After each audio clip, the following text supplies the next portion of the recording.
But this is the eighth episode of this spectacular economic financial meltdown. This is not a garden variety recession in any way, shape, or form. You and I are accustomed to the usual post-war World War II patterns, where the economy grew roughly 3%, and about every 3, 4, 5, or 6 years we'd have a recession. Typically lasted about 11 months.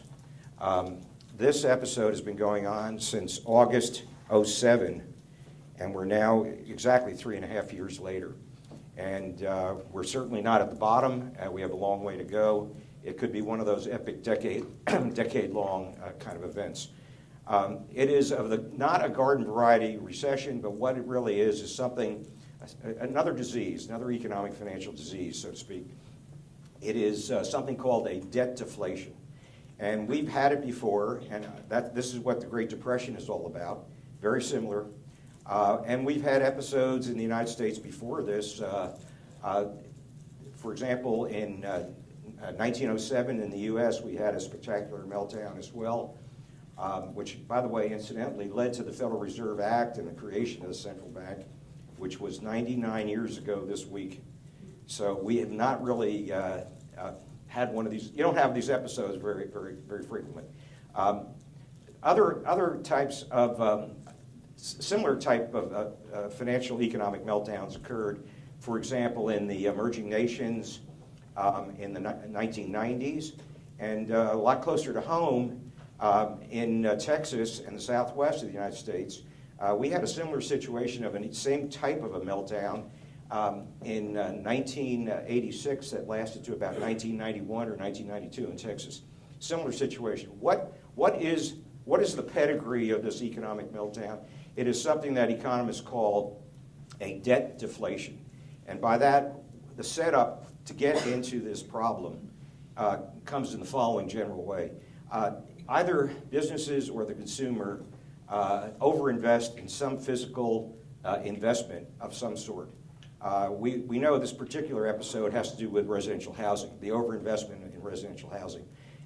In the 1930s that led to the Great Depression, prior to that in the 1920s, corporations were investing in new plant and equipment, and the new plant and equipment was based on electricity, which was a new power source, and they overdid it, just like we overdid residential housing. Actually, in the Texas episode of 1985 to 1991, the overdose of investment, physical investment, was commercial real estate. Virtually every downtown of the 1980 variety of office buildings in Austin were built at that same time in the same way, with an overinvestment on the part of, believe it or not, savings and loan associations for various reasons I don't have time to talk about today. But each one of these was an overinvestment financed by debt. And when you have an overinvestment, what follows that is an oversupply, and an oversupply leads to prices collapsing ultimately. And it is not over quickly. And the reason it's not over quickly is, let's say in the context of today's event, the borrower who borrowed the debt to build the investment was a consumer in this episode. And when you have an overinvestment, the value of the consumer's asset declines, and his balance sheet is upside down. Basically, he has more debt than he has assets. And it crushes the net worth. And the implication of all that is that future income sources to him go to pay the debt off. And so that he quits spending. Basically, the level of spending out of current income declines dramatically, and as it did this episode as well. We were actually, in the U.S., we were spending $1.02 for every dollar of income prior to this event, and now we're probably spending like 94 cents for every dollar of income. So by taking your income and paying off debt and retiring debt, there's less income that goes into the income stream. On top of that, it renders fiscal policy inoperative. In other words, the stimulus plan we've heard so much about bailing us out has not worked because there's no multiplier from the stimulus plan. Because additional levels of income, additional government spending, which generates income, in turn, is a high proportion of it is saved and not spent. So that, and the multiplier comes from round after round of spending. The government spends in the first instance. Whatever it buys, that company pays its labor force and factors of production, its income to someone else, and then if they save a great deal of it, there's very little they put back into the income stream for the next round, the next round, the next round. So we're not getting the multipliers, the GDP multipliers we used to get. In fact, the GDP multiplier, which is really the basis of fiscal policy of the government bailing out the economy, is based on having a positive multiplier. Basically, it's zero. That's one aspect of it. The other aspect of over-investment is not only is the consumer upside down and hence not spending, and he's trying to rebuild his net worth by saving. On the other hand, just as the borrower's upside down, ironically, the lender is also upside down. In this last episode, the lender would be a variety of banks, investment banks, commercial banks, both the United States and abroad, who were financing the housing boom. And basically, the consumer signed up for a house and he signed up for a mortgage. And at this point, his balance sheet, the asset value of on the asset side of his balance sheet depends on housing prices. And as you can see, this is the latest on the National Housing Price Index in the U.S. This was 1987, and we're not quite down to a trend growth line, but we've collapsed probably about 35%. So the consumer's balance sheet is upside down, but what that also means is the mortgage is not getting paid. And when the mortgage doesn't get paid, the lender in that transaction also has an asset on his balance sheet, which is the mortgage, which has been dramatically pushed down in price.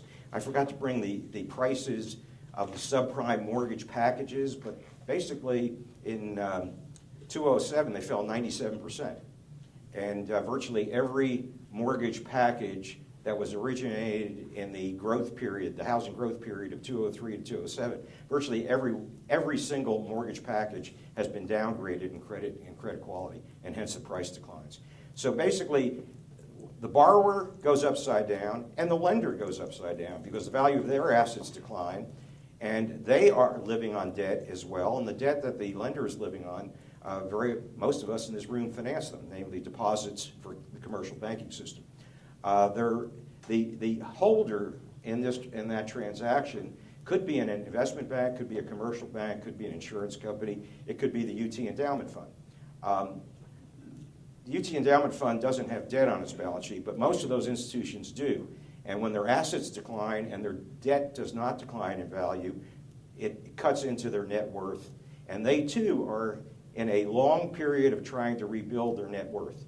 So they are also in a position, and particularly regulated financial institutions, who can only continue to lend based on a constraint they must make, which is the net worth of the firm. There's a ratio of assets to net worth. And as those assets get written down, so does the net worth. So they're not in regulatory compliance. And basically what we have going on in the U.S. is really a major conspiracy of cover-up because very few banks really, on a market value basis, have the assets that exceed their deposit debt. And one way to handle it, and the way we've ended up handling it, is literally covering up the accounting and don't let anyone know.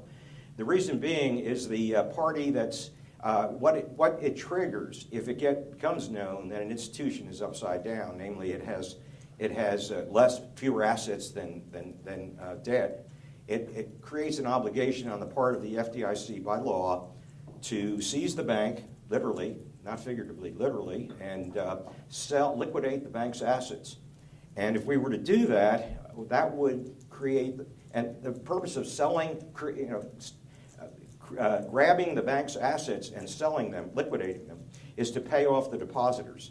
And since in this country we have federal deposit insurance, the asset values are going to be less than the deposits outstanding, and everyone in this room insured those deposits. So the FDIC has to come out of pocket to make up for the shortfall. And currently the FDIC is running a deficit. Their insurance reserve funds are negative, And actually, the latest financial regulatory bill put a cap on how negative they can go, which means quit closing banks. And the banks that they're closing are the smallest banks to kind of tip their hat to their obligation to close insolvent banks. At this point, there's close to about 1,000, about 900 and some odd banks out of about 770 banks that the FDIC has on their waiting list to get closed. The CBO, and the hopes, and they're doing it as slowly as possible, in the hopes that miraculously over time the assets will appreciate again so that they become solvent once again, and it doesn't become a bill that all of us have to pay. But the problem with this debt deflation is the borrower in the transaction, who's the consumer who bought the house, is upside down, is trying to rebuild wealth, and the lender similarly is upside down, and they're trying to rebuild wealth. So basically nothing much is happening. What it has done, and why the financial upside down crisis creates an economic recession, called now the Great Recession, is, as I said, fiscal policy is inoperative, but on top of that, monetary policy is inoperative. Though the Federal Reserve has tried as hard as they could, and the next page is the adjusted monetary base, and you could see the monetary base of liquidity provided to banks was on a steady growth path, about a 4% growth path per year, and that goes for probably 50 years. And then suddenly in 2008, the monetary base leaps from about 800 billion to over 2 trillion. And what happened as a result of the Federal Reserve expanding the liquidity lending capability of banks? They could not lend at all because they didn't have enough capital. What constrains the size of banks and how much lending they could do are two requirements. One is they have to have cash liquidity, which is what this is, relative to their deposits, and they have to have equity relative to their assets. And it's obvious that they provided enormous, we went from about 900 billion to over 2 trillion. So we more than doubled the base. So theoretically, the banking system could double overnight based on the liquidity requirement. And the banking system has about 13 trillion in assets. So given this amount of liquidity, they could double their balance sheet. We would be getting an invitation from your banker to please come in and take out a loan. However, that obviously is, the excess liquidity is not causing my phone to ring off the hook, nor yours. And basically the reason they cannot lend is another constraint, which is the capital constraint, which rarely historically has ever been binding. Only in this environment where we've had such an upside down of the assets is the net worth constraint binding. In fact, it's curious to me, I teach money in banking, or used to, and it's never even mentioned in the textbook that the constraint there are two constraints. There are two dual constraints on lending. You have to have excess liquidity, you have to have excess capital. And the excess capital never even makes it into the textbooks, because never before, except in the Depression, was that a binding constraint. But what you can see is, this is the summary of the, these are the assets of the FDIC insured banks. And what you can see is 2008, 2009, 2010, despite this incredible increase in the monetary base, the commercial banking system is absolutely flat. And they're absolutely flat not because of the liquidity, but they're absolutely flat because of the solvency. What that means is they don't lend. In fact, they've contracted their lending to the private sector. And what's most critical is something called commercial and industrial loans at U.S. commercial banks. And you can see it reached a peak of 1.6 trillion in 2007 or so, and we're literally 25% below. And this is very recent data, and I see no evidence of a turnaround whatsoever.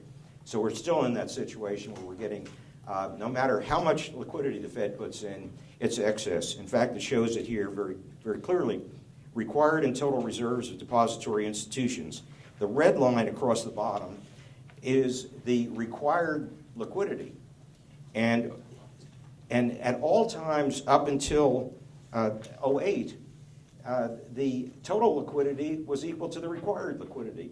And namely, that was the binding constraint. You could see liquidity was the binding constraint. Then the Fed started pouring in, and all the